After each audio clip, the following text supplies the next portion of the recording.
What's up, everybody? Welcome. I'm Myres Allen. I'm Stephen Peacock. And we're recording live from Portland, Oregon today. It's pretty crazy. We ended up in Portland, considering we were just in Cincinnati a few days ago. And people always talk about how Cincinnati is the Portland of Southern Ohio. That's what they've said. It was actually crazy the amount of times, specifically Elijah told us when we were in Cincinnati that it was the Portland of Southern Ohio. That's what they say. We haven't really talked about that yet. It is kind of wild that we did that. Everything that I've said up until this point on the podcast has been a lie. Yes. Isn't that crazy? No, I'm Steven. This is Myres. Hi. We're back. Episode 21 of Word of Mouth Podcast. We make podcasts with our mouth, and we enjoy doing it. And one thing that I am uniquely fired up about the fact that I do a podcast right now, or I don't know if that sentence made sense. One reason I'm really excited that I do a podcast right now is because this past weekend we got to go to the aforementioned Cincinnati, Ohio, specifically in the suburb of Dayton. Oh, What's up? Sorry. I just went, oh, my headphones just went mute. Sorry. There we go. Yeah, okay. So we went to the aforementioned Cincinnati, Ohio, to specifically in the suburb of Dayton, Kentucky, which is, I didn't know this till I got there, Kentucky. And Kentucky is literally 2 seconds away. Northern Kentucky is 2 seconds away from Cincinnati, Ohio. Like half the city is in Kentucky. Also, part of the city is in Indiana. Truly, Dr. Doofenshmirtz's tri-state area of Cincinnati, Ohio. Yep. Honestly, I'm really curious if that's what Phineas and Ferb is based off of, because the cities kind of resemble one another. Yeah. Yeah. But we were up there, and our friend Elijah saw a need, saw a desire, saw a gifting, and he actually did something about it. He actually did something, which was really cool to me. It's really inspiring to me, because a lot of times, there's a million different reasons not to do things, and I think that paralyzes me, and I think a lot of us young people a lot. It's really easy to make fun of things. It's really easy, like negativity just trends really fast. But one of the main reasons we do this is because just to do it. We had an idea. We thought it'd be a good time. We thought it'd be fun, and we're freaking doing it. So I really hope that maybe y'all out there right now have something you want to do. I don't know, start a pet store, maybe open up another cafe in Dayton, Kentucky. Right across the street in the Veterans Memorial Center. Do it. Yeah, buy a bike. I've had a lot of friends buy bikes lately, and I'm not going to lie, I think I'm a little bit to blame for that, because I bought a bike and I posted, and Gracie posted it on Instagram. So buy a bike and have your wife post it on Instagram. Buy a bike. Buy a bike. Go on a bike ride. Why not? Literally, you should ride a bike. Literally, why? If you think about it, why don't you on a bike? Why don't you go on bike rides? Buy a bike. It's just fun. You're ridding yourself of fun that you can have in the world. I'm trying to help you have fun in the world. Have fun. Buy a bike. The world isn't just for daily, weekly, morning routines. It's for having fun and enjoying the world. Buy a bike. Ride it in the morning. Go bird watching. Stare at trees. Why have you not stared at birds lately? The other day, I was at Jemison Trail walking, and straight up a guy was alone with a bird watching book, walking around looking at birds. And I looked at him, and I was like, man, that guy's having a better time than me right now. Like, you can't tell me that if you got to a place where you were mentally like that point of being an absolute animal enough to where you showed up to a trail by yourself and you were so into something enough to bring a little booklet that helped you recognize birds, that you would be having a great freaking time doing it. Buy a bike, ride your bike to Lakeshore Trail, get off your bike, look in the trees and look at birds. Maybe you want to start a clothing company. Buy a bike, ride downtown, look at commercial real estate, lease a building. Lease a building. Stick your clothes in there. Actually, there's no reason for you to lease a building in downtown if you're starting a clothing company, but Freaking do it. Don't go downtown and lease a building. Just put your stuff online. Start a vintage store on your Instagram. Maybe you're in year 2 of working for one of the big fours after getting a CPA. Talking to you, Austin Eck. Buy a bike. Buy a bike. Check. He did that. He did that. Next stop, start a clothing company. That's right. And me and Austin have tried to start a clothing company several times. And ironically enough, he was into bird watching and he wanted to embroider different types of birds onto just blank white tees we thrifted. That would be sick. I don't know what we were going to call it, though. My friend Heath Paget is really into bird watching and gardening. Buy a garden. Actually, you don't buy a garden. Make one. Dig it up. You freaking build it. I think it's ironic that in Gardendale, the place of your work, the place of my parents' home, there's no gardens. There's no public garden. There's not even like a subtle, I don't even know what to call it. City hint. park with some flowers. Yeah, there's not even there's not even really flowers there. Not really. And ironically enough, the city's logo is a magnolia flower, which is a tree. It's not even like a garden flower. Yeah. Man, what if Gardendale had the Gardendale Botanical Gardens? I think they definitely should. That would make it a better city. Yeah, I mean, if you think about it, nobody's gonna see that a botanical garden is in a city and be like, I'm less likely to move there. Yeah. Everyone will see that and be like, I kind of want to move there a little bit more than I would have if it didn't. Here's a question. What would have to change for you to want to move back to Gardendale? Dang. I've never thought about that before. What makes you want to move places to begin with, Because I've been thinking about this a lot because where Elijah started his coffee shop at, it's not like a cool neighborhood. No. It is freaking cool to me now because Elliott is there, his cafe. Yeah. If I drove through there with no idea that Elliott was there, yeah, or if I drove through there 1 month ago before Elliott was there, yeah, I probably would have just been like, oh, a cute little candy store. Yeah. And that would have been like it. I wouldn't have thought anything of it. We would have made fun of that funeral home that had a funny name still. I'm not even going to try to pronounce it. I don't remember even. It was something started with an F, something with an M, something with an E. Yeah. Also, you think about the sidetrack in Opelika. Not a cool town. Yeah. But because cool people have kind of found, I don't really know what their motive was. It was just like they wanted to care for what was like the cards they were dealt. Yeah. Which is, there's something about that's like uniquely, I would say like uniquely powerful to me. I don't really know what it is. Yeah, that's like, I've been thinking through that idea in my own life. And most of what I've realized as a 24-year-old, a couple years out of college, in a town that I think is pretty cool, but it's not like New York cool, is, unless you get some kind of lucky break and get the dream job or something like that, which is unlikely in the cases of most people, you should probably just make your life into the dream life instead of trying to chase it somewhere else. Yeah. And so my goal in my life is mostly just to discern what I think would be the dream life and then work really hard to make it.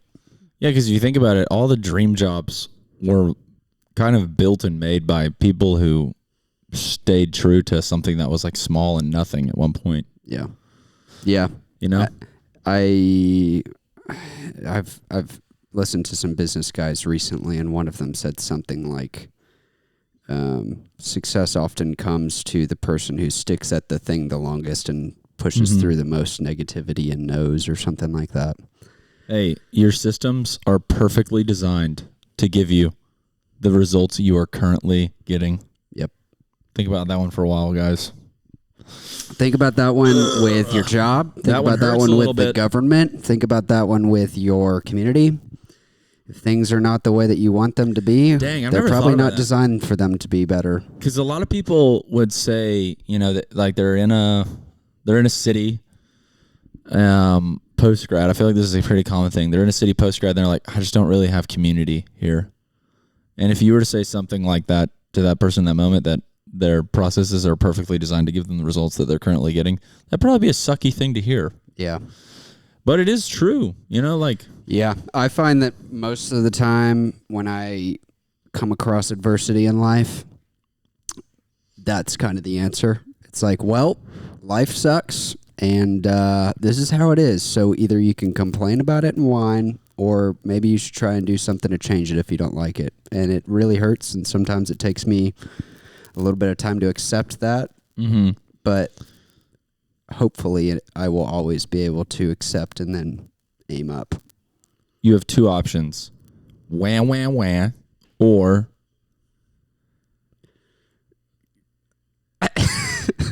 wah, wah, wah, or... I can't think of a... Woo-hoo-hoo.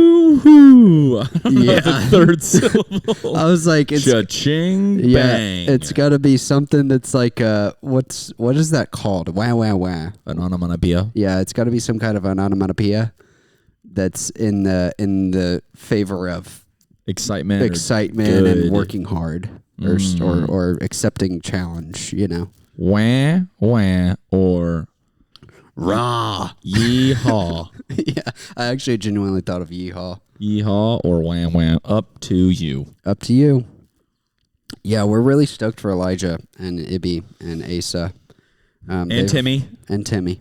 Never met Timmy. Timmy's a freaking legend. Timmy's a beast. We really had fun up there. I don't know if they'll listen to this. They've listened to some of our episodes. Yeah, Elijah and Ibby listened to all of our episodes on their honeymoon. Like literally every single one that we had put out up until that point. I think that's what he told us, which I was so honored by because I think that's a really special time. It's such a fun thing talking to people about the podcast too out in the world.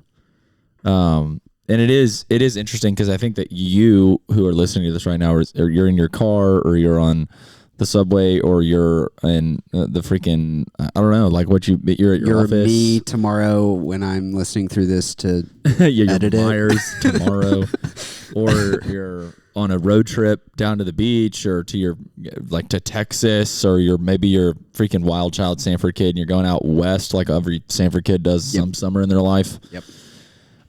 Whatever you're doing right now, we are controlling the conversation. You can't implement anything. So there's this level of relatability that you're having, but without having any sort of interjection. So I love having that ability. I love having that, multi-way conversation afterwards. Cause I think that it's hilarious how many things we get wrong when we talk about stuff on here, and we get shout out Julia Parr. She gave us a hefty list of things that we got wrong on the Hawaii episode. Turns out that so did my mom. Turns out the biggest solar farm is not in Hawaii. It's actually not that at all. There's one that's like 10 times the size or some crap like that. Yeah, in China. Shocker. Am I right? Mm-hmm. My mom told us that there are snakes on Hawaii. Hawaii, yeah. And then my mom also told me the death count for Pearl Harbor, and I don't remember what it was. Got to be bigger than what they were saying. It was different than what we said, whatever it was. Whatever we said, wrong. Yeah. Whatever. That was part of why I titled it Dissecting Hawaiian History Inaccurately or something, because we were kind of just talking, But also, Julia made a fascinating point, too, that it really made her think oh, wow, you could really just spread misinformation all over the place always. Yep. That's just, even the articles that your mom read and Julia read to, clarify it, those could also be lying. Yeah. It's also funny because, I'm not trying to get political necessarily, but news outlets these days, I don't really trust much of anything that they say. Yeah. But then it also makes, they exist because they've built up some level of trust in the past.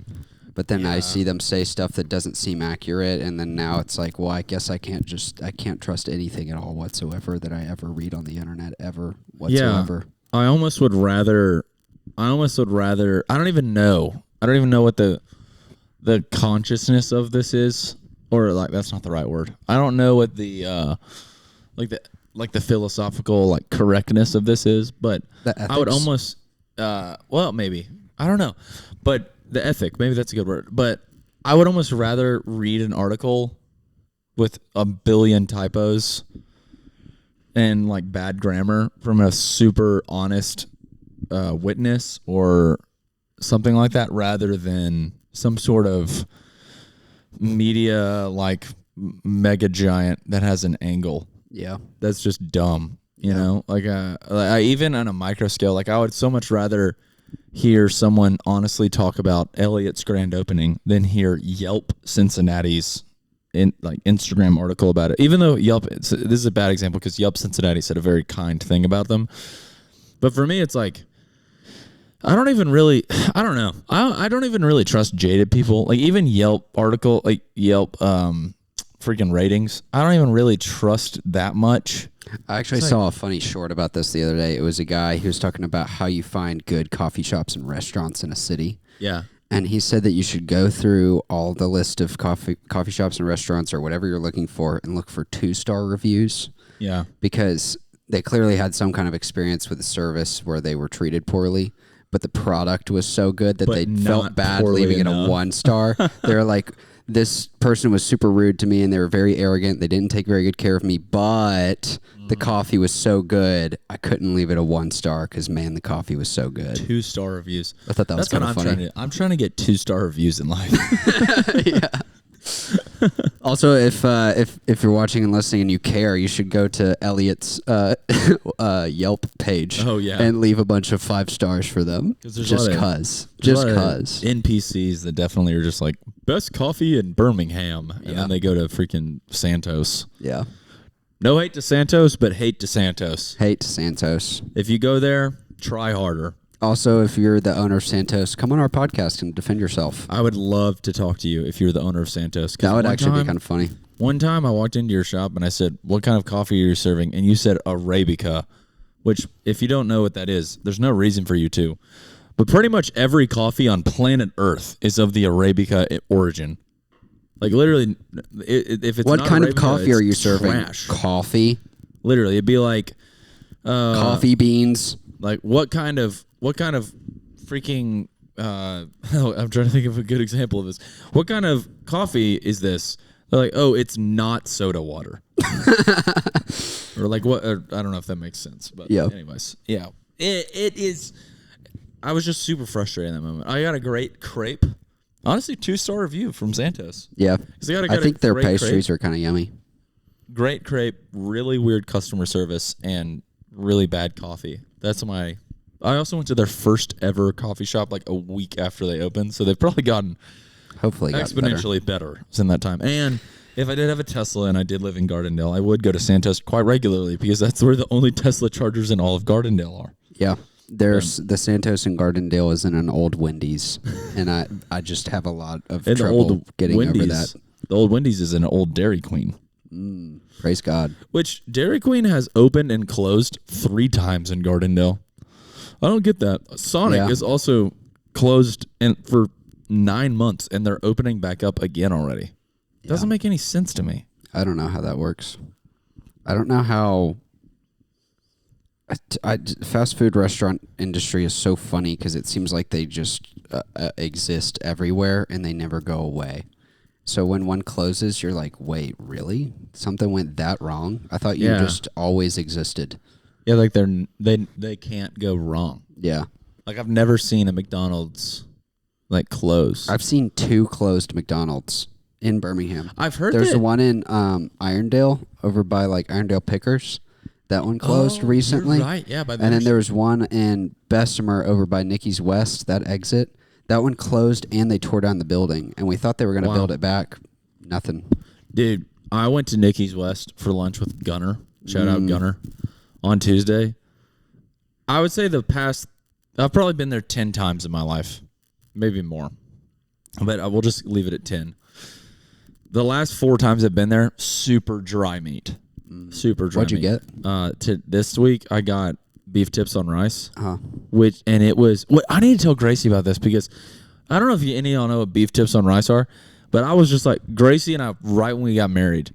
I was like, she was like, oh, what do you want for dinner this week? And I was like, beef tips on rice sounds amazing. It was like getting towards fall.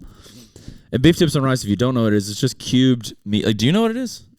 I've seen it. Yeah, it's just like cubed beef, or I guess it's like but like what's in pot roast? What's that beef called?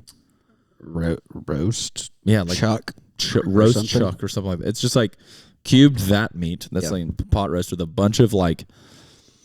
It's not gravy, but it's like a pot roast kind of thicker broth on top of white rice, and you just eat that. And then my grandmother makes it with like this specific type of bread that you like kind of dip it with. It's kind of like a British vibe. It's kind of like meat and pie vibe, like a shepherd's pie vibe, but with rice. Shepherd's pie. Instead of It's a shepherd's pie. shepherd's pie. Shepherd's pie. I don't know how to say pie in an Australian accent. Shepherd's pie. Pie. Like a Y. There it is. Australia. Pie. Shepherd's pie.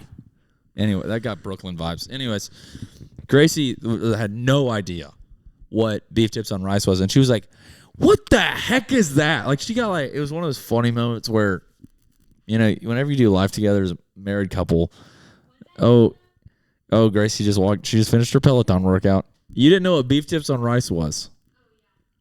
La Peloton. But we finished. Or anyways, whenever you're married, like sometimes you're just constantly talking, and I would say like 50 to 60% of the time you're just on autopilot, and you're just like, take out the trash, okay. How was your day? I work. I answer the phone. I do school. But every once in a while, you'll say something, and then out of nowhere, like the energy burst will come from the other partner, and you're just like, what the heck? Yeah. It's funny. But anyways, that was one of the times where I was like, beef tips on rice. And she was like, Steven, that's not a thing. And I was like, what are you talking about? And anyways, she ended up making it, and she was like, it's okay. Like, she didn't really like it. It's not really like it's not really worth making. It just hits sometimes. It's like a chili vibe. I don't really know how to explain it. But anyways, I had beef tips on rice in Nikki's West. And was it good or was it dry? Was so good. Good. It hit this week. I was like, this is a 5-star review. Yeah. Experience. I've been to Nikki's West probably 10 times this year, maybe more. No way. We go there so much with work. True. I feel like I've gotten invited 5 times this year. I've only gone. Yeah, it's usually on a Monday when you have your staff meeting. Yeah. It's gas. It's so good every time. Dude, the mac and cheese. The carrots were way better than I anticipated. The black-eyed peas were so good. It's a meat and 3 in like... There's an area of Birmingham it's a town called North Birmingham. Yeah. And nobody really ever goes up there. The only reason we do is because there's a huge factory up there called ASIPCO. It's an acronym, Alabama Cast Iron Pipe Company.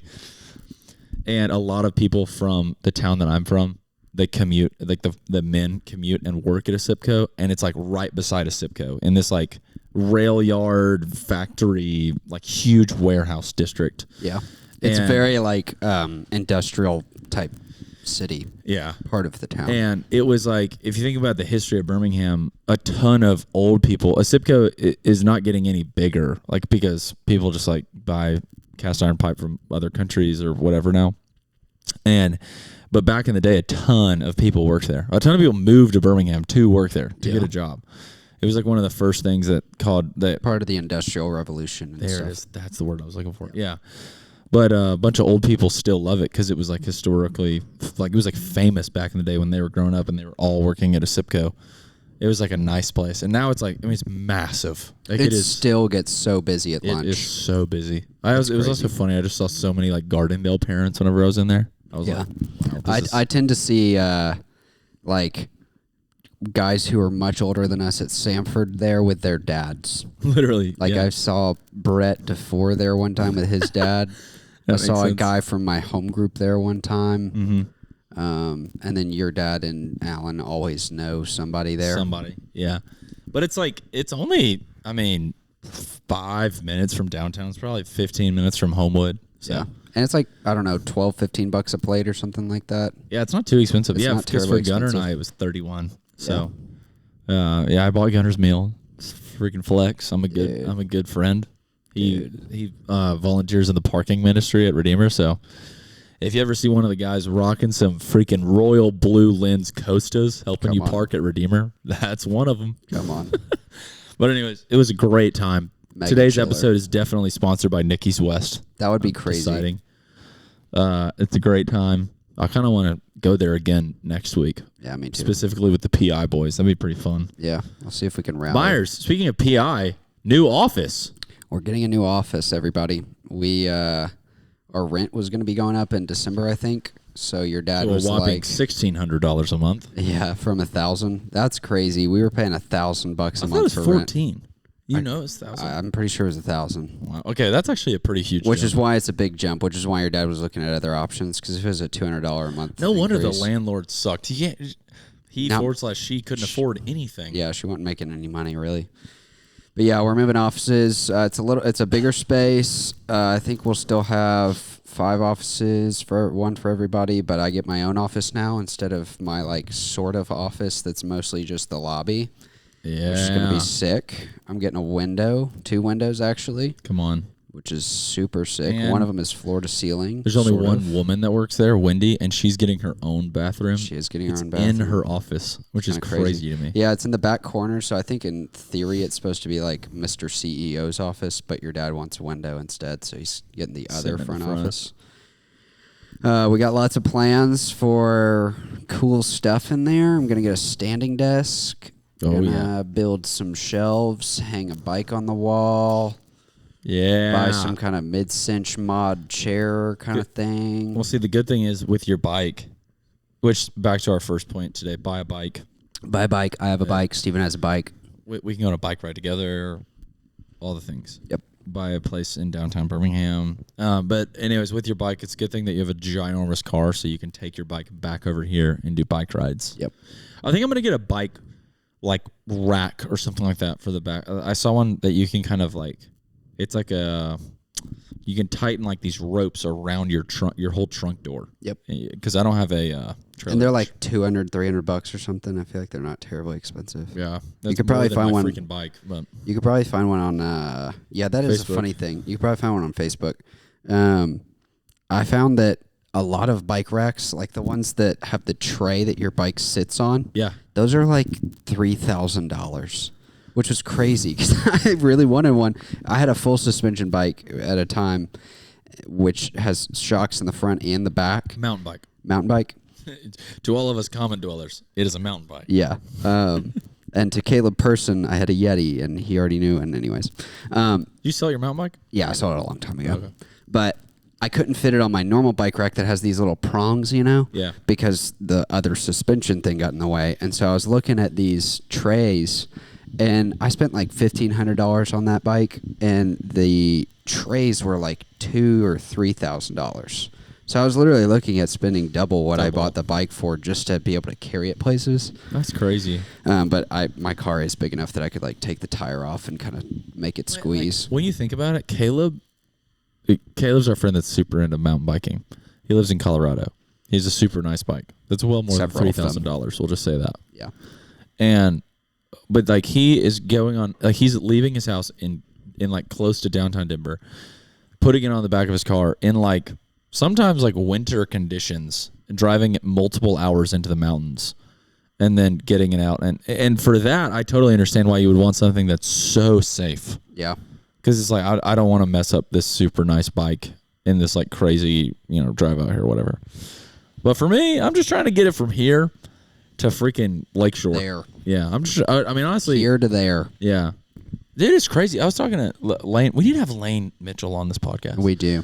But I was talking to someone about Lane the other day. I can't remember who. But anyways, I was talking to somebody about Lane the other day.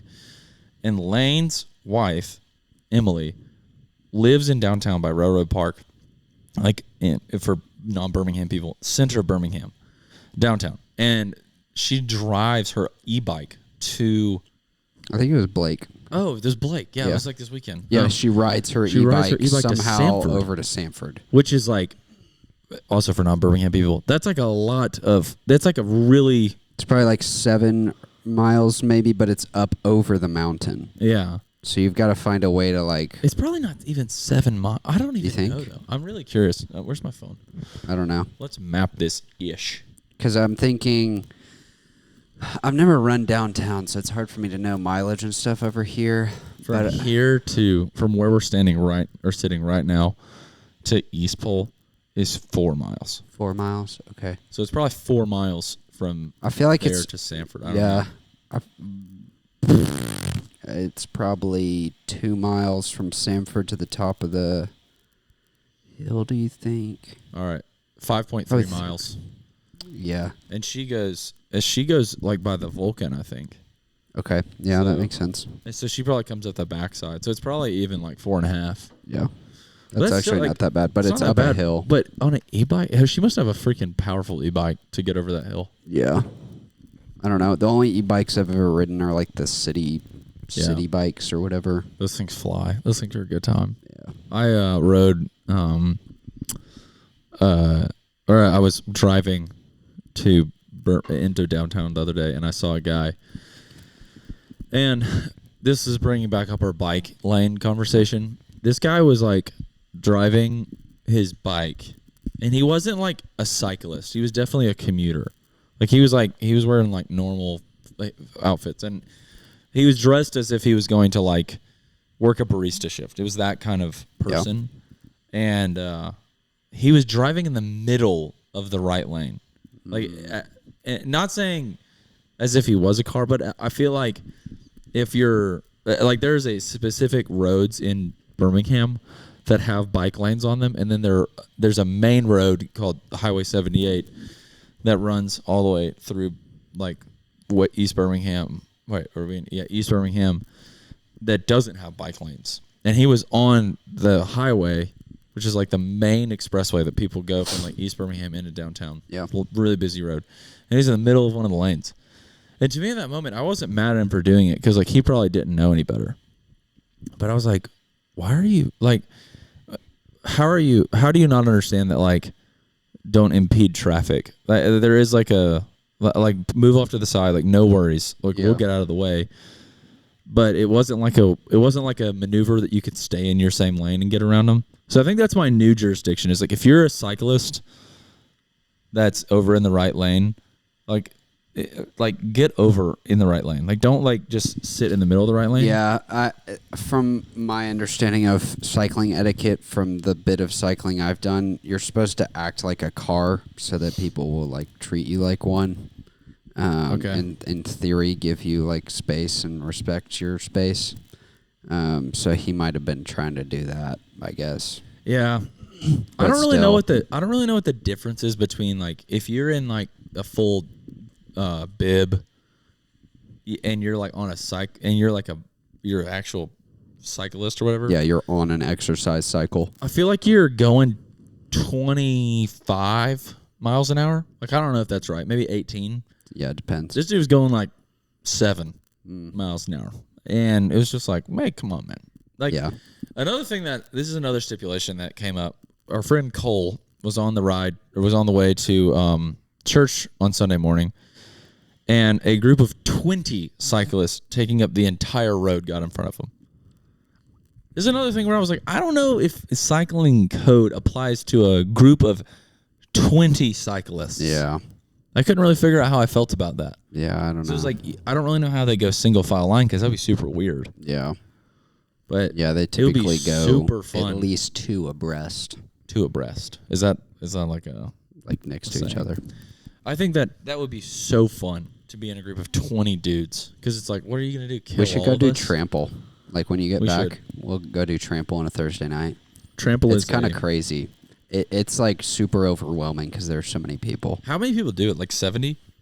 70 to 100, sometimes over 100. Wow. There's a thing in Birmingham on Thursday nights called Trample that Redemptive Cycles do, which is where I bought my bike. So they probably love if I came. But that's where I've bought 2 of my bikes. They just like ride, like, where do they go? Like they just ride, they have a loop. When I did it, I think they have different loops. When I did it, we rode out from Redemptive past like where Birmingham Southern is and stopped at a park near whatever that field is. Yeah.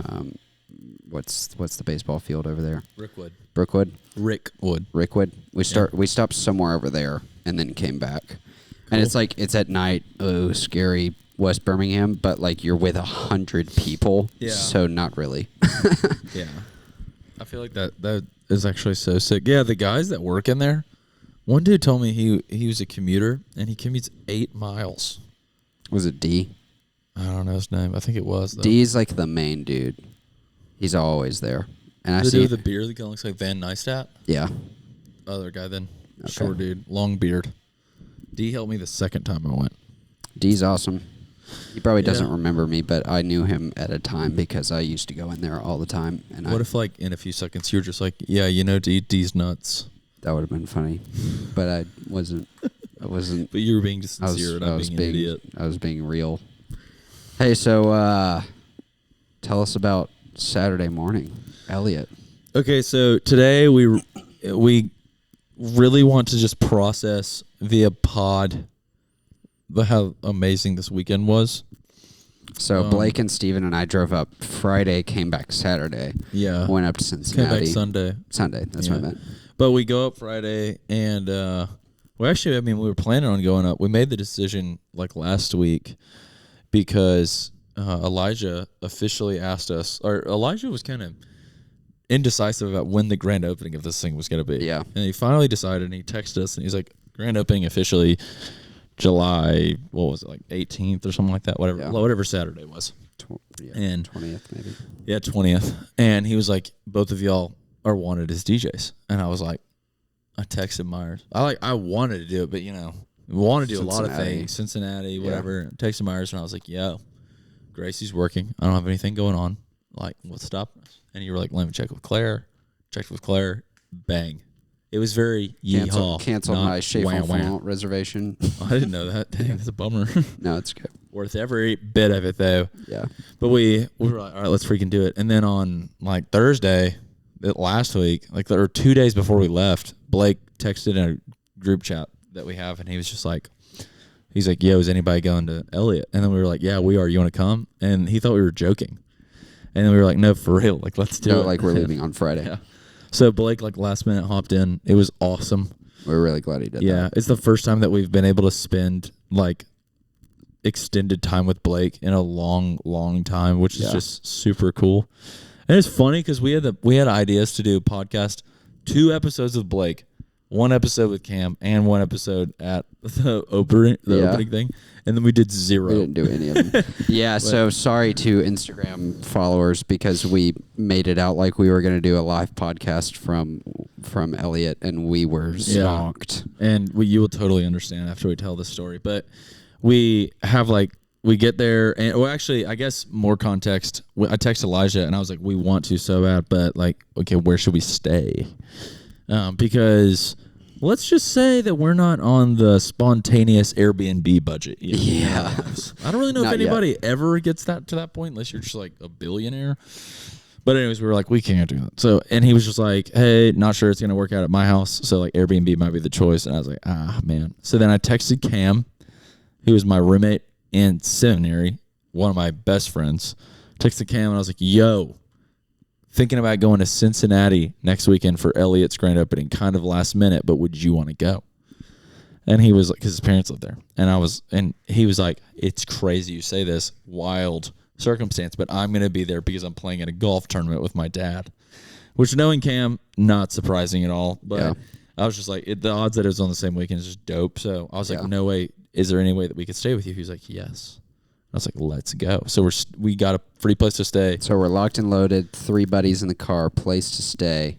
Blake and us just have not had time to spend together like that long in forever. Yeah. Because we each haven't lived in the same city in forever. But it was just like, it was healing in a lot of ways to spend that much time with Blake. Yeah. Sometimes it's awesome when you have best friends and life goes on and you're busy, you just need to take the time and go spend freaking 17 hours in the car with him. I couldn't have said it better myself, Myres. Yeah. It was a great time. Blake is genuinely one of the funniest dudes. Yeah, to give context, on our drive up, it took us maybe 9 hours. Yeah. Because of a bunch of traffic and issues. Added 3 hours. Traffic added 3 hours. Thanks, Nashville. And we talked for like 8.5 of those hours. We didn't listen to music until like the final push at the end. And when we did listen to music, we just listened to BBL Drizzy like 100 times. We probably listened to BBL Drizzy probably like legit 50 times this weekend. BBL Drizzy! And we did that opera just freaking solo opera, BBL Drizzy, so much. It was awesome. We listened to The Difference by Toro, Imoa, and the Flume. That's a great song. Great song. And then we went to Skyline Chili. Skyline Chili. Okay, so anyways, let's not skip over this drive. Okay. This drive, I was like, let's get in the car at noon. We'll get there at like 7 p.m. It's gonna be epic. Yeah. Because we mapped it. We mapped it from here. It was like 6.5 hours, 6 hours 15, something like that. Wherever we mapped it. And straight up, and it's Easter time over there. We are like, we're moving fine, whatever. We get into Tennessee, and straight up, like Nashville is still 25 miles away, and we're just like standstill traffic for an hour. Yeah. And then you might be thinking, it's probably just like a wreck. It was weird. 2 o'clock in the afternoon. Why should there be that much traffic? Nope. We just got 20 miles. Like we were probably in traffic for maybe 1 mile, 2 miles. And then it just opened up. And you might think we're exaggerating with the time, and we can prove that it was an hour because we were in traffic. We're sitting around. What are we supposed to do? Let's call Elijah. Yep. Get on the phone with Elijah. Talking to Elijah for 45 minutes. Get off the phone. About 10 minutes maybe after that. Yeah, literally. Call with Elijah. Timestamp on my phone, 57 minutes. Yeah. It was crazy. So then we were driving through Nashville, and earlier that day I had talked about how we could stop there for coffee because I don't know, Nashville's got some good coffee. Yep. And we get off on the interstate. We get some coffee at Sump. If you're ever in Nashville, great spot. SUMP. Sump. Sump. It's a very nice spot. It's a very bougie area. It was also raining there, and there was a beach volleyball court outside, and there's people playing beach volleyball in the rain. Yep. On a Friday afternoon. Seems very, let's just say sticky. Como se dice sticky? Sticky. And so we get out of the car there. We get back in the car after we get Sump, these glorious drinks, and then we're trying to get back on the interstate to get on. It takes us probably 30 minutes. We were in downtown Nashville, to be fair, but it probably takes us 30 minutes to get back on the interstate from Sump. It was like so frustrating. But anyways, we finally get back on, and Elijah calls us. Ironically enough, when we were stuck in that specific traffic too, in the 30 minutes. Yeah, it took us like this weird way through like some suburbs to finally get back to the interstate, and there was still traffic there. Yeah, it's tough. But Elijah calls us, and he's like, "Yo, we need to come up with our one day only drink for our grand opening." And he was like, "We have 10 pounds of cold brew. What should we make?" And I was like, "So much cold brew. Cold brew? Like what?" Yeah. And so we like brainstorm all these like cold foam ideas, because I feel like that's just kind of what you do with cold brew. You make some sort of like cold brew concentrate, and then you make some sort of cold foam something. You just pour cold foam on top of it. It's amazing. Ever been to Starbucks, Elijah? Nom nom nom. So it was a great idea, and then that we were like the reason that we're doing this is so that we can kind of deter people from getting espresso drinks. So it needs to be quick. We're trying to save time. Making cold foam. Because we know it's going to be a busy day, so cold brew, you can just whoosh, it's done, before they even stick their phone up to tap and pay. And cold foam takes, probably 30 to 45 seconds to make. Something like that. It gets backed up if you have a lot of tickets, right? Yeah. So we were like, no, that's maybe not it. And then I was like, honestly, dude, like, cold brew and lemonade tastes amazing. And he was like, really? He had never had it before. And Elijah's that was been crazy. in coffee for like 7 billion years. Yeah. It's kind of crazy. He's one of our most coffee friends. Yeah, he's definitely a coffee guy. But he tries it, or Timmy, the legend himself, is like the guy's starting the coffee shop with. Opening with Elijah. First employee, yeah. Well, I guess Elijah was the first employee. Timmy's tied for first, though. But Elijah's owner, Timmy's first employee. Yeah. Mm-hmm. But the cold brew lemonade was like a hit, and then we put like a little bit of honey into it as well, and we called it the Campbell County Cold Brew. It's fire. And Campbell County is the county that Elliott is in Dayton, Kentucky, so that was that. And it was really tasty, and they probably sold 50 of them. Yep. It was awesome. Bunches. So, they definitely didn't use all their cold brew concentrate, but also like they're going to use it at some point. Cold brew concentrate can last like a week. So anyways, it was sick. That was our second call. And then we got back on the interstate, and then we drove 4 more hours. Yep. Through Kentucky. I didn't realize this until we were about halfway through Kentucky. because the time on our drive just kept getting lower and lower and lower. And I was like, we're still in Kentucky. And then I realized whenever we get there that like I said earlier, Cincinnati, like there's a river in the middle of downtown Cincinnati, and south of the river is Kentucky, north of the river is Ohio. So it's pretty like Cincinnati's pretty much in Kentucky. Yeah, which is kind of wild. There's a lot of weirdness of like that is the Mason-Dixon line, so they were trying to explain that to us. So yeah, Kentucky's there's like a weird like sort of southern country vibe in Kentucky, and then like a northern Midwestern vibe in Cincinnati. Straight up to all the Midwestern listeners, I don't understand like what you are. I don't understand Midwest culture. What are you? It seems like the lack of. Yeah. It just seems like everything's good, like everything's all right, but it. Like, I feel like in the South, it's like you still have the everything's good, everything's all right. Like, we have freaking Chipotle and Panera Bread. That just, like, seems like all that they have in the Midwest. But in the South, it's like, I don't know. It's just fun to have, like, rodeos and college football. And Cincinnati was cool, though. I think it was a lot more historical.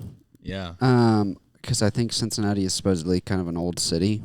Yeah, it seemed super like historic. I was getting a lot of so a lot of the houses there are skinny 2-story like buildings. San Francisco vibes. Like San Francisco vibes, except for that they're not connected. Yeah, they don't touch each other, which is really strange. So you're driving around and you just see these like I don't know 18-foot wide houses that are 2 stories tall. Yeah. It was really strange, but it looked really cool. And we like went up on this little knoll where there was a church. Good word. It's called Mount Adams. Yeah, Mount Adams that overlooks the city. Yeah. We went up there, saw the view, went to this little cool bar called the Blind Lemon. Yeah, the Blind Lemon. Blind Lemon was sick. It was super cool. Just kind of posted up, hung out with the fellas and Ibby. Dude, but let's not skip over our first event of the night. Yeah, we went to Skyline Chili. We pull up. It's like, dark. We pull up in the city about 9:30. Yeah. And we are right beside the University of Cincinnati in this cool little area called like Covington and the corner store. Clifton, that's what it was. And corner store, you just see the beautiful signage, Skyline Chili. I've always had a fascination with this. I've always wanted to go. Myres doesn't really seem to have been the biggest fan of it, I'll be honest with you. To contextualize what this place was, imagine if Waffle House, instead of being centered around waffles and yummy breakfast items, was centered around chili, equal parts chili and cheddar cheese. Yeah, and equal every parts dish, is a good word. Every dish is equal parts chili, Cincinnati chili, which is like very ground up. Yeah, it's like and cheddar cheese. Their chili has cocoa and cinnamon in it. Yeah, which adds this like super interesting. Like, 'cause chili has this like savory kind of spicy vibe, but also like the sweet, and it's on top of a bed of spaghetti. Yeah, that was the weird part. So I had a coney, which is just a small hot dog with chili and cheese. That was fine. I don't love hot dogs, but I was like, coney, Skyline chili, blah, good. Yeah, it's fine. The spaghetti thing really threw me off. Yeah. And as soon as I took the first bite, so I was instructed, this is like the thing you get, is like the bed of noodles with the chili and the cheese on top. And you eat it with the crackers. Yeah. The oyster crackers they had were crazy good, so tasty. Yeah. But the chili on noodles thing was weird. Because it was like you were eating spaghetti, but it's not really tomatoey spaghetti. And also there's like a mound of cheddar cheese on top, and if I have spaghetti, I want like mozzarella Italian vibes, and this was like weird. It's definitely weird. It was really weird to me. I think I was telling somebody, I was trying to explain it to Maddie. I think I have a picture, so I'll put it on our Instagram so you can go reference. Yeah, I think I was talking to Maddie and Chase and Cole, my team that y'all know the few episodes back. You know those guys know. I was trying to explain it to them, and I was like, I could imagine if you lived in Cincinnati and it was like 15 degrees outside, and it's just such like a hearty, warm meal. I imagine it would just, and like when you go in and order it, it's ready in 30 seconds. Like it came out immediately because everything's just like, because chili, you just keep it in a pot and keep it going, and it's just cheese and noodles. And so you just one, plop, two, plop, three plop, on your bang on plate your to you. So I imagine like historically back in the 40s, like super like industrial city, people coming in so cold. Yeah. And they just are like, give me some freaking Skyline chili. And it's just a super cheap, easy way to get a lot of calories and a lot of like food. And it wasn't bad. It was super weird though. Yeah. I imagine that if I lived there, I would eat it once. It'd be like I would eat it 0.5 to 3 times a year. Yeah. That would be my guess. Because Elijah and Cam eat it and Ibby. Apparently Ibby, Ibby liked it a lot, but Elijah and Cam, I mean, they eat it like, from my understanding, they eat it like more than once a year. Like it's not like all the time. Yeah, it definitely would never reach like Chick-fil-A or like Chipotle or something like that for me. Like it would be like a occasional thing. It was really hard for me to separate it from the concept of Waffle House because like the menus look the same, the same kind of like old diner ratchet. Yeah, you look and see some weird people at the bar there, dude. Same kind of vibe as Waffle House. I also was talking to someone about it at Elliott the next day, and I was like, I don't know if y'all have these here. We have Waffle House in the South, and they were like, oh yeah, we have that too. Yeah, and I was like, why in the world would you ever go there instead of Waffle House? That's my only, because it scratches the same itch. Yeah, I guess Waffle House, I feel like in the past 2 years has gotten busier. I feel like it's hard to get a seat in Waffle House. Yeah, Waffle House is gas though. I love Waffle House. I did not love Skyline. Yeah, Skyline. Anyways, we can move on. But we went. Yeah, we went to the Little Knoll. Then we saw the Lookout. We actually stayed up kind of late. Yeah, we went to bed at like 1:30 or 2. It was kind of. We don't do that these days. So it was really fun.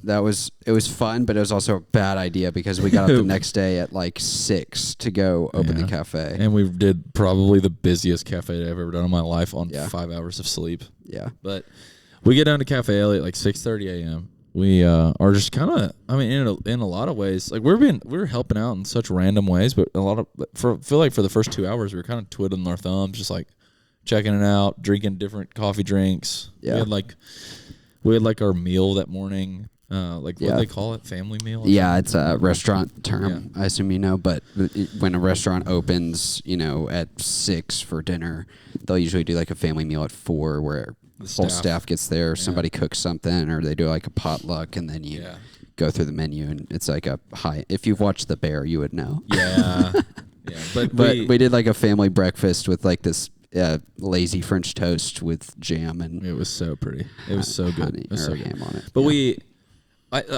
told Elijah, we were like, bro, like we are free labor all day. Also, it's funny because we said this like when he first said he was opening a cafe. I remember having a conversation with him that went something like, when you open this cafe, like, we will come and be free labor to help you. Yeah. Like, whatever it takes, we want to help you do this. Yeah. And obviously, we're limited by not living in the city and having other jobs, but, like, we'll come for a weekend and help you. And then we also later on joked, like, me and Steven should go do a DJ set, even though I've never done that, and you have done it, like, once or twice at the time. That was my fourth one. At the time it was, like, once, yeah. Yeah. But anyway, both of those were uncertain things until like 2 weeks ago when he texted us and said, "Come on." Yeah, it was great. It was just great to see like how the fruition of it all, and the fact that it was funny. I was re-listening to his Valor podcast the other day. Elijah was on Valor's podcast like 2 years ago. Coffee Sometimes, and he talked about it's almost like to the date. He said 2 years from now, I'd love to be like starting my own space. Yeah. And like he's literally started his own space. Started his own cafe. Yeah. But we get down there and then like 7 o'clock rolls around. It opened. I think it opened at 8. Yeah. So we're like helping them open, put chairs out, go into stores to buy rags. Yeah. And spoons buy and ice. Oranges make sure we have everything. And then about like 9 o'clock rolls around and we're like, I was just like sitting outside, like having another cup of, it was like my third cup of coffee that morning. And then the line just like started piling up. And then Elijah out of nowhere was just like, all right, I'm going to get Steven to sub in on espresso and we're going to get things going. And I thought I was going to sub in for like 10 minutes. Yeah. Because that's usually in the shops that I've worked at in the past, like rushes are no longer than 30 minutes. Yeah. And, partly because of efficiency, but also just because of volume. It's just not that big. And Yeah. then literally 2 hours later, I had pulled like 100 or 150 shots of espresso, and I like looked up. There's still like a line wrapped around the corner. The music was like so good. They had these 2 guys that Saudi and dude, you know what I learned the other day? Andrew Nair, not Nair. Oh wow. Andrew Nair listened to our podcast episode where we talked about him after No the Elijah way. wedding. Yes. Wow. That's Hilarious. crazy. I wonder, I would love to talk to him about that now because we Yeah. went on and on and on about him. I mean, literally, and he said Elijah told me that Andrew sampled you and me saying his last name wrong because he wants to make a beat that says like "say my name right" or something like that. Oh yeah. And then there was another thing that said you had a quote in there that was like Andrew Nair is like or I said like he's a globally recognized Industrial designer. And you said not globally, definitely nationally. And he had sampled that quote from you, like not globally, definitely nationally. Yeah. And as like a diss towards him in the track, which I think is so that's hilarious. So funny. Because certainly it's I now would say definitely globally because I've seen his stuff on like the Everywhere. local project and like all over the place. I mean, he's sorry Andrew Nair for Yeah. saying your name wrong a million times, which also like no one ever corrected me yeah, including or him. you. Yeah, I mean, I didn't know until Elijah was making fun of me for saying it. Like, Yeah, he was we've making said fun of me. that to Sorry, Elijah and to a bunch of other people who know him. Yeah. Also, Sorry. dude, Timmy, it was so funny. Timmy called you Myre. He did the call me whole Myre. day. He called me And Myre for half the day. After you did that for about an hour and a half straight, I looked at him and I was like, Timmy, like he's not gonna tell you because you're so busy right now. But his name is Myres, like plural. Yeah. And he was like, "Oh, I'm such an idiot." No. I was I like, "Dude, he introduced won't myself care at and all." I said Myres, and that happens sometimes. Like when I talk to people on the phone, sometimes they can't hear me or phone conversations are bad, and so they'll call me Myre or Mark. Mark. Somehow they get to Mark from Myres. So I have these like old ladies on the phone being like, "Mark, can you put me in touch with Alan, please?" I just let it slide. But anyway, so yeah, you're slinging Spro. I was out there Running drinks. There's right? there's like a Oh, and the window that avocado opens. guy. Yeah, there's like a window that opens, and so I was running drinks. So Timmy and I were interacting a lot. Yeah. And you were running drinks, and then like the avocado, we tried to keep the ice cream in the ice bin, and it kept melting. It was like terrible. And so we tried to put it in the freezer, and then every single time somebody ordered an avocado, we would just be like, "Avocado!" and Myres would just like run around the corner, take it out of the freezer, bring it in. We would get one scoop, and then he would take it back. Yeah. And then, so in the midst of it all, it was like, it genuinely was like, me and Blake looked at each other. We were halfway through it, and we were like, we are not getting paid right now, and this is the funnest we have ever had working in our life. Because it was just the bar was so small. so small. I'll post a picture if I remember. So tiny bar. And there were 4 grown, like over 6 feet tall men squeezed in there. Basically couldn't move, but would like reach around. Blake doing dishes, you had to pulling talk, espresso, Timmy. Like if you turned around, you had to tell everyone what you were doing. Yeah, if you looked at Elliott's Instagram and you saw the huge coffee stain on Timmy's shirt, it's definitely because of what. Yeah, you like reached across, and he messed up. He like made a drink for here, and then was trying to swap it to a to go, and then you like reached in front of him in that process, and he just spilled like half a cappuccino on his shirt. But later in the day, he did it to me too, so that made me feel better about myself. Yeah, no, it was so cramped in there. But no, sorry for that one person who got 10 ounces or 2 ounces less in their to-go drink because I spilt it on the floor. It's fine. No, it was such an awesome thing, and and then so Andrew Nair and Saudi are doing DJ sets on vinyl, and then there's there's 2 people doing pancakes and bacon on like a Blackstone. And so like, cool. I mean, there was legit like a line of like 15 to 30 people for literally 4 or 5 straight hours. It was awesome. So, and then I finished on the bar. Myres subbed in, and by bar that's a coffee shop term for you're working the espresso machine. Yeah. So I get off bar, and then I walk over to start my set, and I like am on like my brain. What was your DJ name? Oh yeah, my DJ name was Airplane Legroom. Mm-hmm. That's always gonna be my. I think that's such a good DJ name. I came up with it good. completely randomly. Yeah. And Myres' DJ name was Concrete Salesman. which is again like an amazing name. Like we need to start doing sets here, even if no one comes, it'll still be fun. That's what I love about DJ. Honestly, the more people that come, the less fun it gets. Honestly, maybe if that would change after a certain number, there's really a J curve there. Yeah, definitely. Like it's like super fun. Super fun with like no one. Yeah. Then like not that fun with like 10 people. Yeah. And then like boiler room. I imagine if you had like 300 people in the room, it would be like if you had 300 people nuts. in your house in this space, that'd be crazy. That'd be boiler room vibes. Gracie, do you care if we do a DJ set inside in this house? She said no. Okay, yes. Deal. All right. Well, look out for Airplane Legroom and Concrete Salesman. We're doing it. DJ set in my home soon. We could do it in the crawl space underneath the house. my neighbors would be so mad. It was funny. One time, Zion's band, they were like, hey, we need a place to warm up for our set in Birmingham. Do you care if we do it in your living room? And I was like, I mean, sure. And then they literally, you could hear it across the whole neighborhood. Yeah. Like they plugged in their amps. I was like, okay, sick. So, but anyways, we got to DJ at Elliott, and it was literally hilarious. I was trying to take my speakers in from my car, and I was just like, I feel like, I don't know if your computer's ever overheated because of RAM overdrive, but that happens to every single barista, every single shift. There's just so much random thing. If your brain had RAM, which is the capacity to like do multiple tasks. Random at one Access time. Memory, great song, great album by freaking, what's the dudes with the helmets that we were talking about all weekend? Daft Punk. But Random Access Memory. But I feel like I was just like RAM overdrive, and I'm walking in, and I just like slam this dude in the shoulder with one of my speakers.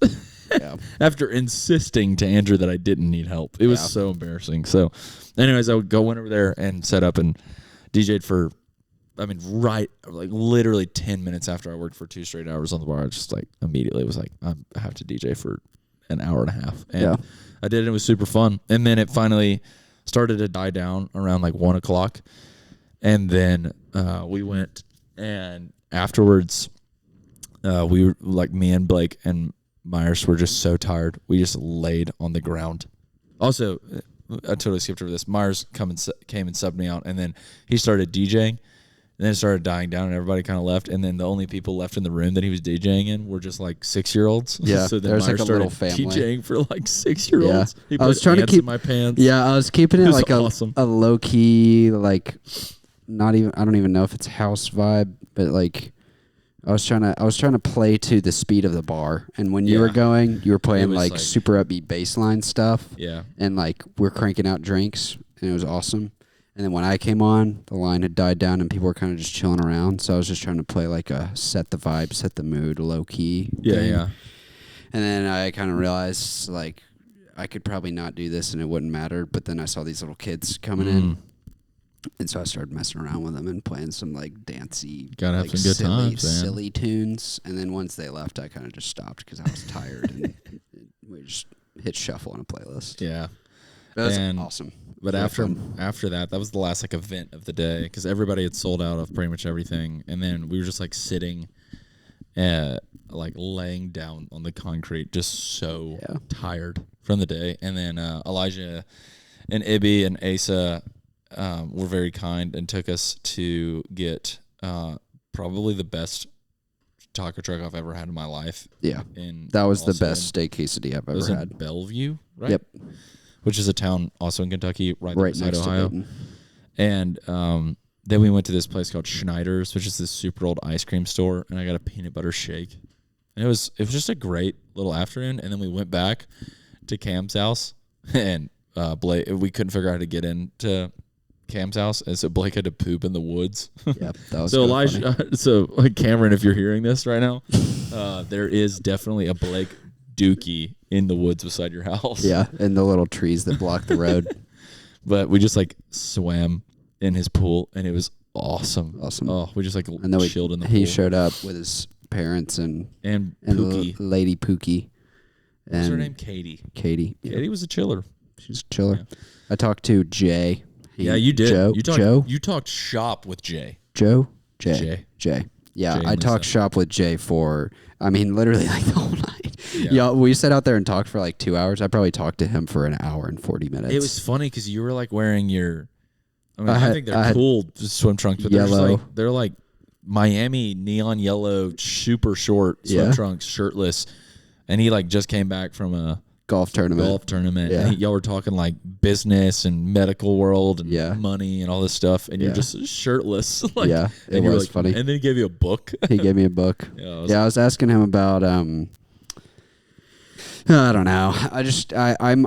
I study and am so interested in so many different topics, and so I always like to talk to people who are much older to learn more from their life experience, more than just like talking about ideas and stuff like that. And so I was asking him about his experience in the medical world, and he has a family and spends a lot of time with his grandkids and stuff like that. And how do you balance that with being a doctor and working hard? And he's also one of those guys when you see him, you're just like, yeah, this guy's successful. Yeah, like he just kind of looks. He has that vibe. He's got the confidence. He's like, yeah, I'm a killer. Yeah, but he kind of gave Shane vibes a little bit. I'm not gonna lie. Honestly, just like a very like chill, good time, not trying to do too much. Yeah. But he was awesome. He was really smart. He knew a lot about medical world, obviously, because he works in it. I think the most interesting thing I asked him about, I said, I don't remember how we got to it, but we started talking about anxiety and stuff like that. I think he said he thinks that part of why we have an obesity crisis or epidemic or whatever you would call it is because people stress eat and they eat when they're anxious. Interesting. And I said, well, what do you think makes people so anxious and depressed and dealing with that kind of stuff? And he was like, well, it depends on the generation, which I thought was also interesting because we always think about people our age and younger who are on their phones all the time. But he said for older people, they're looking back on their life and they have a lot of regrets. And they might be like, well, why didn't I start, putting my money in the 401k at 25 like everybody told me to? And now I'm not sure if I have enough to retire. And they get anxious about that kind of thing. And they're just looking up and it's, the latter half of their life and they're worried for their own future and regret things they've done in the past. And then you get to the middle generation and most of those people have kids. And so they're just worried about their kids and worried that something's going to go awry and they're not going to take care of them right or they're going to end up, crazy or something. And then for the younger people like us, a lot of it is cell phone use and comparison and scared of the world. And that's a good theory. I think that's like a fascinating thing where if I have a bad day, this is just straight up true. Like if I have a hard day or a bad day, I'm much more likely to get like Domino's and like eat ice cream. And so a lot of people, it's a compulsive eating thing, and weight tends to come on slowly. I think he said on average every year after high school you gain 1 to 2 pounds, and then you reach 45, and all of a sudden that's a lot of pounds. Yep. And heard that. Yeah. And anyway, I kind of see a shift I think happening in our generation. Hopefully that people feel like care a lot more about health. Health is like a thing now. Like I was thinking about this yesterday because I gotta sneeze. There it is. But thank you, Gracie. Gracie just said bless you. But I like posted like for the college ministry. I was like, for every person that likes this or shares this post to their story, puts their name in a hat to get a popsicle. In parentheses, everyone else will also get popsicles. That's funny. Just because I hate captions and I needed one, and that's the first thing that kind of gave me a little funny vibe in my brain. And I was like, man, like if there's somebody out there who's like on a big health kick, popsicles wouldn't be incentive for them to come at all. Right. Not that captions or Instagram shit. I'm not trying to get anybody weirdly manipulative incentives to get people to come to church, but it did cross my mind. I was like, man, like there's probably like some church in Birmingham that's like Bible study, then a 13-mile run tonight or something, and that's like their community of people, which is just fascinating because I think there's like such a big health thing going on in young people right now. Yep, taking care of yourself, like being sober is like a bigger thing. Yeah, not a in lot the of church world, no more drinking. Yeah, no, not even in the ministry or like religion world. Yeah, which is super fascinating. But anyways, we really got sidetracked there. So Back to the next day we go to bed that night. Next day we got up. Coffee called. Coffee called. Coffee crawled. Thank you. And it was awesome. All the cafes were dope. Proud Hound and Mom and Nims, which is Mom N apostrophe E or Mom apostrophe N apostrophe E M apostrophe S. Yep. It's Mom and Them's. Yep. Slang. And I think it's because it's a mom and her 2 sons. Yeah, the Ferrari brothers. Yep. Their last name is Ferrari, which is dope. Sick. But it was cool. Both of those places are beautiful. Mom and Nims was like their outdoor space and indoor space. It was just beautiful. And then we went over to Elijah's house, and I just like Elijah and Ibby are just so hospitable and so awesome. And they like played piano and we, drank coffee and we also went to Brown Bear, which is a bakery. Cool. If you're ever in Ohio, 2 places you need to go: Brown Bear, Elliott, and then get food at Proud Hound or Mom and Nims. Yeah. If you're in Birmingham, Proud Hound was kind of like if Hero Donuts had more primary colors. Yeah, honestly. And was more focused on breakfast and had a Korean fusion vibe. Mom and Nims is kind of like, I don't really know what to compare them to. Luca, but like more. It was like if Luca instead of being Italian was like LL Bean, like they had like canned fish and burgers. Yeah, and coffee. More coffee, less Italian. Yeah, I don't know, but it was the same kind of. It was green. It was really pretty. Yeah, both those places were super pretty. But altogether, I mean, it was an unbelievably good weekend. I love Elijah, Knapp. I love Cincinnati. I'm a big Cincinnati guy now. It's not like I wasn't a Cincinnati guy before. I think I was the lack of anything towards Cincinnati before. But now I'm like, anytime anybody says Cincinnati, I'd be like, dude, that place is pretty sick. It was way cooler than I thought it was. It's cool. Or I thought it would be. Yep. But yeah, it was pretty funny. I was talking to Gunner, and Gunner went up there. He's working for this company called Revel XP right now, which is this company in Birmingham that builds and sets up like luxury like field suites for football stadiums, and they also build ADA wheelchair seats for handicapped people at football games or stadiums. And it was funny hearing, because he was in Cincinnati for 2 weeks or for a week and a half, just staying in a hotel room, and just like building this thing at the University of Cincinnati. And then he was just in his hotel room watching YouTube like every night. He never left. He went to a Reds game alone. This is the only thing he did. That's crazy. And then the last night he was there, he said that he had heard so much about Skyline Chili that he got it DoorDashed. Wow. It just sounds horrible. That is terrible. Hey, Gunner, no offense, man, but get out there, man. Go do some stuff. But I was like, man, that's kind of I enjoy. I've only done that like once, maybe twice. Go to a city alone and just find stuff to do. I don't know if I'd count this, but when we were in Boulder for Christian's wedding, I was in town during the rehearsal dinner. I got in town basically when y'all started. Yeah. So I just like put my bags in your car and walked around Boulder. That was fun. Yeah. And then one time I got a job for a company in Nashville for like 3 months. It didn't last very long. It wasn't very fun. But they brought me up there and like put me up in a nice hotel for a weekend. Yeah. And so not even a weekend. It was like a Monday through a Wednesday or something. But I walked around downtown Nashville and went to like a cool local grocery store and went to coffee shops. And it's kind of like us whenever we were in freaking Jackson, Tennessee. Yeah. You just kind of like go do stuff. Way cooler than it should be. Yeah. That's probably the city out of all cities I've been to, except for Marfa, Texas. That's like shouldn't be. There's no reason for cool stuff to be there. But there is cool stuff There's there. Cool stuff there. But no, altogether, it was awesome. I love Elliott. You should go. Love Elijah and Ibby. Love Asa. Love Timmy. Yeah, we really just wanted to jump on here today and have a nice little hash it out. Nice little chat. Just processing it. Thinking about things, talking about it. My thought process was we would do this anyway if we had a guest on, so we might as well just talk about it ourselves. Yeah. Because when you went to Hawaii, we came back and just talked about Hawaii the whole time. Literally. So, who was on that week? Was it just me? Cole. Cole Edens, that's right. Yeah. Yeah, and this weekend, you and Blake, I think you're gonna get a soda. Me and Cole and Blake, I think, are gonna hang out. Let's go. And then might not be ending up on a Summer Boys episode. And then apparently Dave Domestic's gonna get back on the pod. Yeah, he texted me he's not coming in town this weekend. Yeah, so but he's moving. At some point, he's coming over. I think he's moving back like August 1 or August 15th. So yeah, he'll be and back then sooner we or want to later. do Lane. We want to do. We got a bunch of people.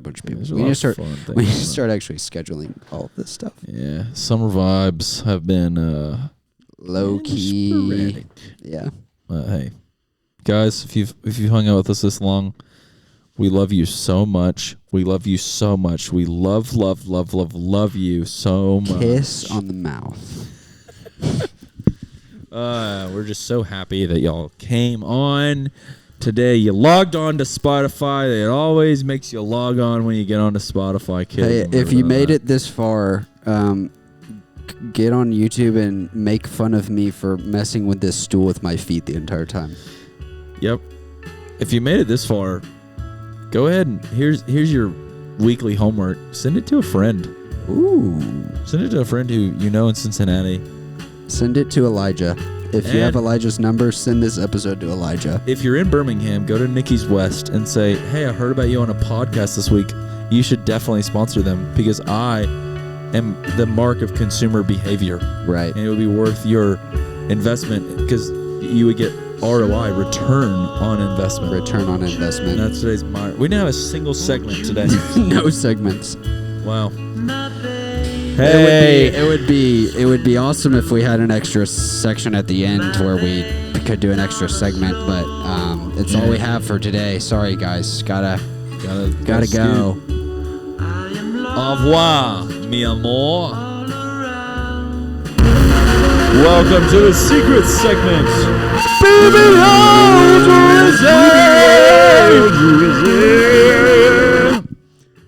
BBL. I am gonna be honest. Gracie has to come up with what we're gonna be talking about. Actually, never mind. I have an idea. Today's secret segment is gonna be us discussing Gracie's answer to this very question. Gracie, will you walk over here so you can answer into the mic? Would you rather, for the rest of your life, be slippery or sticky?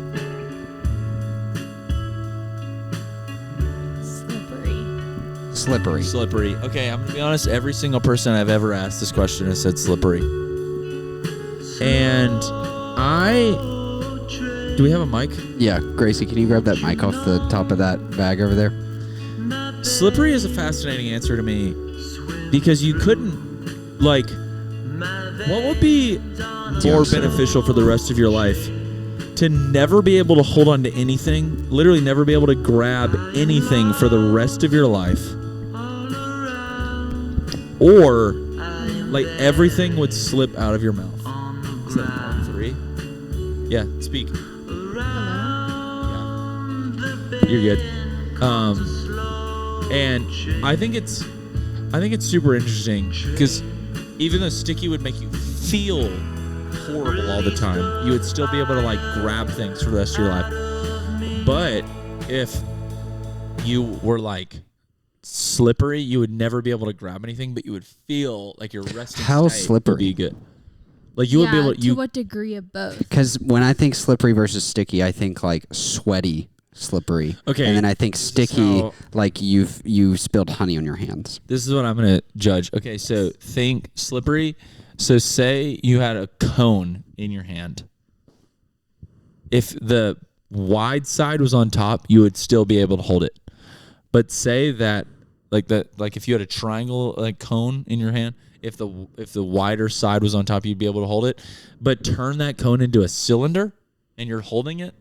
Think if you had a hot dog wiener in your hand.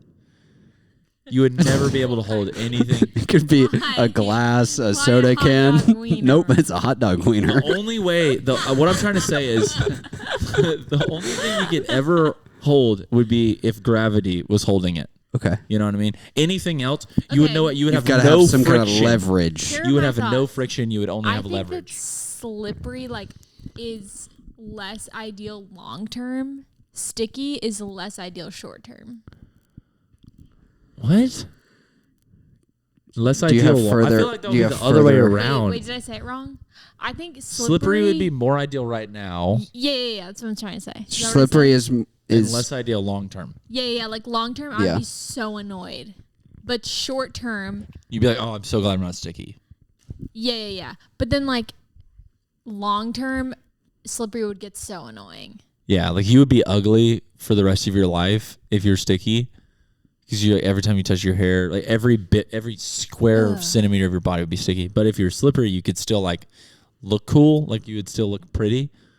But you wouldn't like you would still just I don't know. you I would be think able to I'd grab still rather anything. be slippery though. Every single time you tried to run, you'd slip and fall. But If not you every time wearing you tried to- Do you have shoes. shoes on? I mean, your feet would be slipping around inside your shoes. Still better than sticking to them. Like I mean, maybe, but also maybe not. You wouldn't be able to run. literally, like I get hot and bothered when I have anything sticky on my hands. Yeah, I but that's hate- wash them I think that's immediately. something you could get over. I think you would get the peak of hot and bothered. Slippery is way higher than like the potential. What's the business term for that? Like the max yield. No, I don't know what you're saying. I think slippery. Have you Did you- guys? I have a different topic. Yep. Do you want to transition? Yep. I do. Go. Well, when you told me I had an idea and then you took it away from me. No. Okay, go. Now is your time. Have you guys heard about the Olympics cardboard beds? No. This happens every single Olympics. No. What is it? No. It's true. It's to help them not have sex. Yes, I told you this, but this is not in every Olympics thing. This is like a sustainability thing that they're doing. And they're literally made out of cardboard. The beds? The beds are made The out bed of cardboard, frames. and they break apart if more than one person lays on them. But they're But apparently the genuinely made of hookup culture cardboard. amongst Olympians is like a real thing. I've heard some really gross stories from Sochi from or all something. the Olympians, you know. Yeah, from all the Olympians I know. Yeah, Because from they have Sochi, it's Olympic. the You know, Winter they all Olympics. stay. They all From stay in. Sochi. They all stay in Olympic Village. Yeah. And then Yeah. I heard some stories just about people like Well- sticking condoms everywhere and like. Because most of the Olympians, like, you're not gonna win. You know what I Right. mean? Like a lot of the times, it's like If like Not that you go to the Slovakia Olympics for, shows like, up to the clout. run track, like you're not winning. Yeah, the United States and China are winning most events. Even if you Sure. were gonna win. even if you're I could from still America see and how- you barely make the cut, you like have never like you basically have no chance of winning. Or Right. something Even like but that. even if you are gonna win, I could still see like what's that dude's name? The really Michael fast Phelps. guy for the he Usain runs Bolt. Usain track. Bolt. No, he runs track for America. His name's like Troyez or Troy or something. I don't know. Bolton. Troy Bolton, that's his name. And he's like that guy. I for sure think he's trying to get some motion at Maybe the Olympics. after. I don't know. I don't know. Dude, you know sounds that the Olympics, gross. like there was like the first Olympic events happened yesterday. Really? Yes. When was the Did you opening see that ceremony? The surfers The are opening literally ceremonies? in Taiwan. They're like not even in Paris. I mean, obviously there's no ocean in Paris. But I that's feel like so there would. sad. Yeah, that's weird.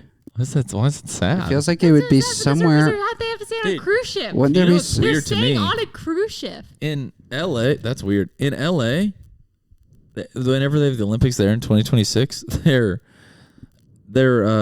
doing kayaking in Oklahoma City. That's Whoa. hilarious. It's like there's kayaking in California. Oh yeah. Like, why are they doing that in Oklahoma And City? like good as in Oklahoma City. Utah, In Utah. in Utah, I love and Otah, Oregon, Oklahoma. Oklahoma. There's so many states before you get to Oklahoma where for sure there's No, kayaking. for sure. Why did they have to go halfway? Why did they go across the halfway across the country? I also think I don't know if this makes any sense. I feel like it's almost weird that like a sport like that, you have to compete on like a fake like river run. You know what I mean? Like I think Yeah. that's like it's almost strange to me. I'm like I feel like they should compete in the real deal. Yeah. Like if surfers have to go to Taiwan, why can't you just build a fake kayak thing? Why can't you build a fake wave? Yeah, that kind of feels more fair, too. What? Maybe that's not the Is there not surfing off the coast of France? Doesn't In France have Portugal? two tons coasts? of ocean around them. Like, Maybe on There's- south of France, yeah. like There's the ocean on Mediterranean. both It's like sides. good I guess surfing they're there. just going I don't know. to right now in like because like surfing's like definitely calendar based. Like Sure. right now they're probably just going to wherever has like the best championship waves or something. I don't know. Taiwan though, that's crazy. So I guess surfing Olympics is just kind of. It's also weird that surfing's in the Olympics. Yeah. Who do you think wins that? Like who do you think is the best surfer in it? Hamilton. That's what I was gonna say. I'm actually curious. Let's look I up have no idea. who I don't know. The Soul Surfer, obviously. who won gold for surfing Olympic history. How much do you want to bet that he has like dreads or at least hair to his shoulders? He definitely has blonde hair. Whoever this guy is. Surfing Unless you're looking up women surfing. 2020, a Brazilian guy named Atalo Ferreira, What's his hair look like? blonde tips, and then a Close Japanese enough.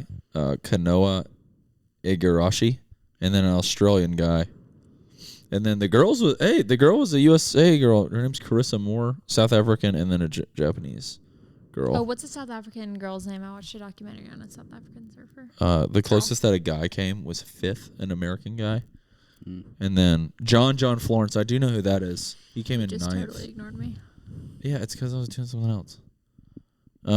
Okay, the South African girl, her name is Bianca Bootendog. Boondog. Bootendog. Bianca Wait, do you have a picture of her? Bootendog. It's irrelevant. Never mind. Anything? I mean, I can't even see her over here. So, It's fine. the person who came in dead last in 19th place was a Peruvian girl, and then the person who came in dead last for this was an Argentina guy named Leandro Usuna. Fascinating guy. There's a lot of Peruvians. There's also an Indian bloke in here. That's fascinating. New Zealand, that makes sense. There's a French guy.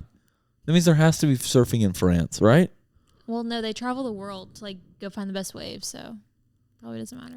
I still just have a hard time believing there's no surfing off the Like- coast of France. Because aren't there two coasts? Yes. Isn't there a north and a south Italy coast? is the boot. Oh, And wait. how No, is that's Italy. yeah. Sorry, I said that. Why is surfing in Taiwan? Yeah, and why is it in Taiwan and not any other European Taiwan country? sits strategically north of the Philippines and southwest of Japan and is in perfect position to score the back-to-back swells that result from the northern hemisphere winter storms. Oof. Isn't Taiwan the one that got like really wiped out like a couple years ago? Yeah, that sounds right. What? Like a really bad By, like, a thing? tidal the wave. one? There- Is Taiwan the one? Yeah, there's like a You big got- like tidal wave or something that hit them. Yeah. Are they the ones that What? that The one of what? Like, The country. she said that got wiped out? Aren't they the ones that like China wants to take back as Chinese land or something? Aren't they at war? Oh gosh. I think You're asking Taiwan the actually wrong- is the one. Oh, here we go. Oh, it's in Tahiti. Oh my gosh. The Paris Olympics. Why is and Tahiti is freaking in the middle of the Pacific Ocean. I think. Are What- Taiwan and Tahiti close together? Where's Where are both of those places? I thought Tahiti was. Tahiti is one of the Polynesian islands because we learned about it at the Polynesian Cultural Center. I don't think so.